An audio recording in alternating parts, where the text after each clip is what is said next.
Yeah, in the previous video, we understood that how do we locate uh, the data based on index label. Okay, this time we are trying to understand how do we locate or slice rows based on index position. Okay, so index position. So let us proceed. I'm just using the same, or I can even use a different name. Let me look at a new notebook. I just give a name here for this notebook.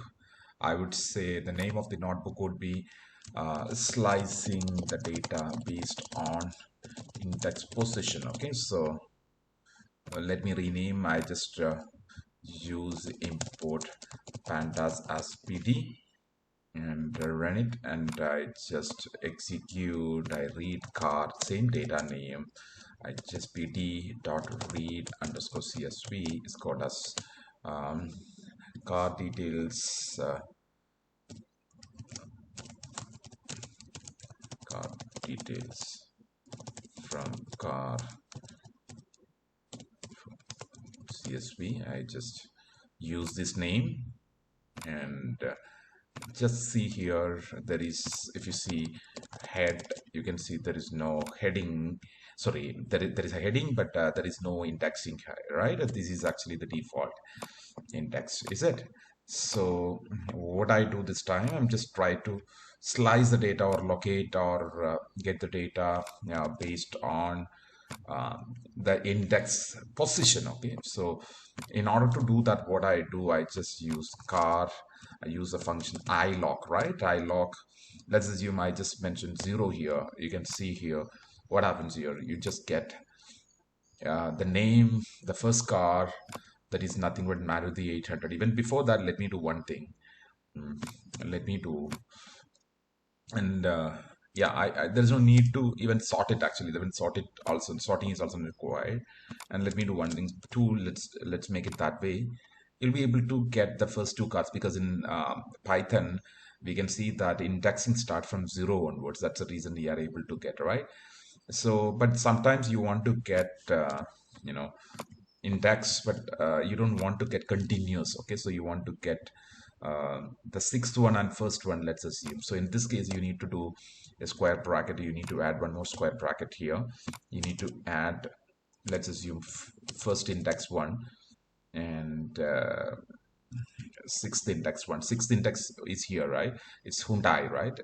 And let's look at here.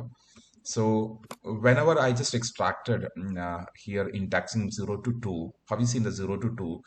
It actually captured 0, that is the first one, and second one, right? Is it 0 to 2 means the second one is, if you look at here, it's exclusive, right? The last one is exclusive of. That's the difference between lock and ilock. If you used ilock, what happened, if you ask the second index one, it will not be inclusive. Okay, it will not be inclusive. That's the reason you are able to get here something.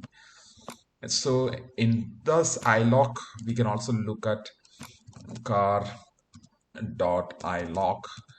You can also mention, like, something like, let's assume 5,000. So if you say 5,000 here, so I have data until 5,000. That's the reason it's able to um, starting from the 5,000. That's what the reason we're able to um, show you here. If I make 50,000, let's see whether I'm able to see it or not. So here, um, look at, yeah, here when you ask actually a number which is beyond the scope of the data, because this is the 5,000 or 50,000 is beyond the scope of the data. And in this case, what happens is print the maximum number. Okay, it's including the last one is able to print. It means that we have this many rows only in our data, but still, since I request a 5,000, we don't have 5,000 data, but still it's printing that one. Okay, that's what happens. But instead, I will print actually this one.